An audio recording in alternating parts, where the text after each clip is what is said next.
Ayo fam, I've been playing Honor of Kings for about a month now, and I'm gonna give an honest comparison between Mobile Legends and Honor of Kings. Bro, we don't want to hear about cheap skins, better graphics, moving grass. Aiya, this nephew always so negative, so fast. Wait until video finish lah. Aiya. In this video, I'll go through 4 main differences that define the gameplay experience from each game. Mobile Legends has faster, tighter, and more responsive controls overall. If you're a Gen Alpha younger gamer or have fast reflexes and love button mashing, you're most likely drawn to this game.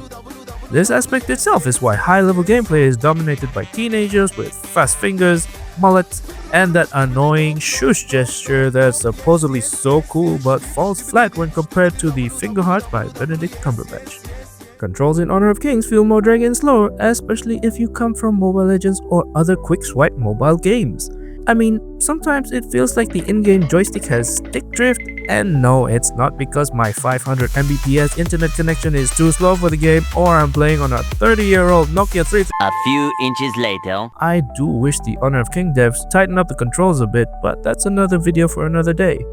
If you've played both games and disagree with me here, let me know your thoughts in the comments. When it comes to speed and pacing, I've come to realize that these two are completely different things, thanks to you commenters who keep drilling their spiel about Honor of Kings high elo games are faster than Mobile Legends, and I haven't seen anything yet because I'm a freaking noob and the damage and speed of the game dictate the overall pacing of the game, which I now realize cannot really be compared between these two games since they are fundamentally so different. Since I'm a gaming boomer who grew up in the heydays of fighting games, let's use Guilty Gear Strive and Street Fighter 6 as comparisons for Honor of Kings and Mobile Legends. Guilty Gear Strive is an anime fighting game with high speed and high damage. Each round in the game can last anywhere from 10 to 30 seconds since the speed and damage in the game is so high, even your ADHD brain can't keep up with the stuff going on the screen.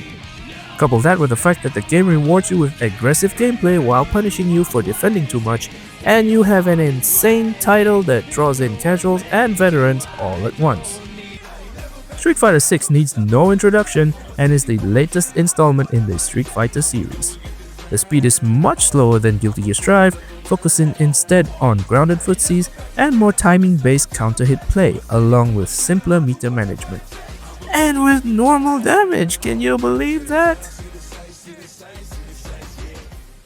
Mobile Legends has the speed of Guilty Gear with the damage of Street Fighter, while Honor of Kings has the speed of Street Fighter but the damage and aggression of Guilty Gear. Mobile Legends is faster in terms of movement speed and mobility and game events, but does not have the insane damage scaling like Honor of Kings. The game does not have that many active mechanics that rewards you for aggressive gameplay, but instead has things like the Eye of the Cyclone that boost movement speed and mobility across the map for faster rotations. You also have less stuff on the map that demands your attention, so you can focus on faster rotation and ganks. On the topic of damage, it is much less and the power spikes throughout the game feel more linear. This is exactly why team fights can drag on so much longer in Mobile Legends and leads to a lot of hype moments in tournaments such as the infamous Lord Dances.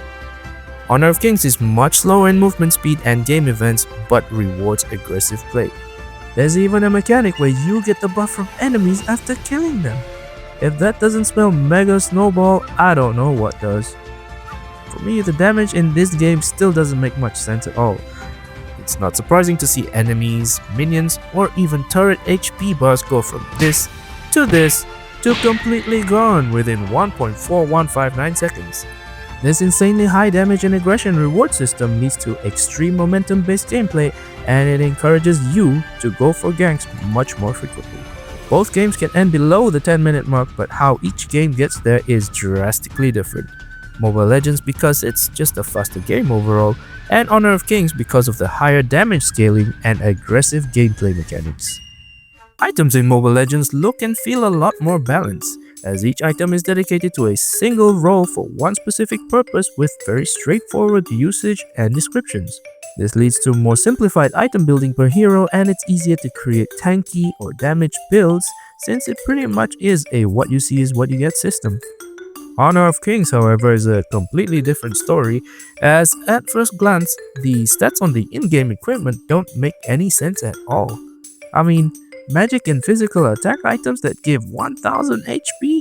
For real? Digging deeper into the item stats, however, the seemingly illogical nature of the items lends itself to a higher level of build customizations, and the component item loadout customization brings this even further.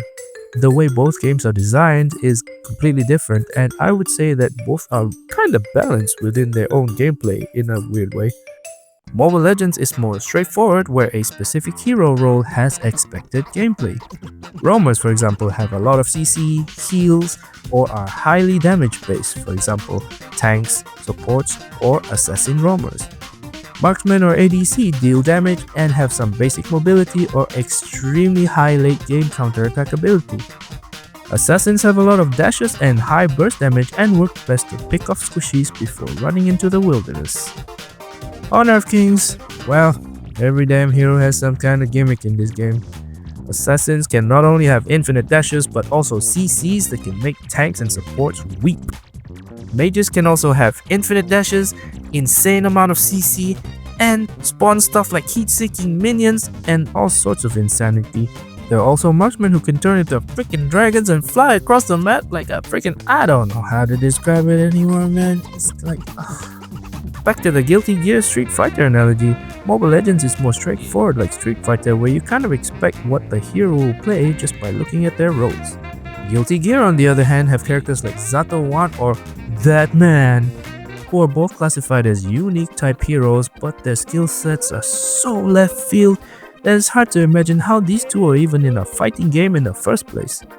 In other words, most of the heroes in Mobile Legends are really what you see is what you get kind of heroes, whereas some learning and studying is needed to understand what the freaking hell is going on in Honor of Kings heroes. The more straightforward approach to itemization, hero skills, and role allocation in Mobile Legends lends itself to be easily picked up by the casual audience.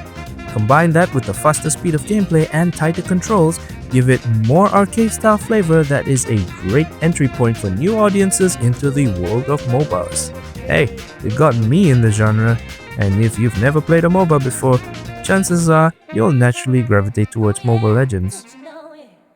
Honor of Kings, with its deeper customization, extremely personalized hero skill sets, and more traditional MOBA sensibilities, lends itself to be a more intermediate step into the genre, and it's highly likely that you'll pick up this game after already having significant amount of time in another MOBA, be it traditional ones on PC like Dota 2 or League of Legends, or a mobile MOBA like Mobile Legends, Arena of Valor, or something else like Pokemon Unite. If you're new to MOBAs and are a more casual arcade style gamer, Mobile Legends is for you. And if you're already more experienced in the genre and are trying to try something else, Honor of Kings is a good choice. Any other points that you think I should have covered? Let me know in the comments. If you want to know more about why I now spend more time on Honor of Kings, watch this video. If you play Mobile Legends and want to know an equivalent of Faramis in Honor of Kings, check out this one. Stay based, people.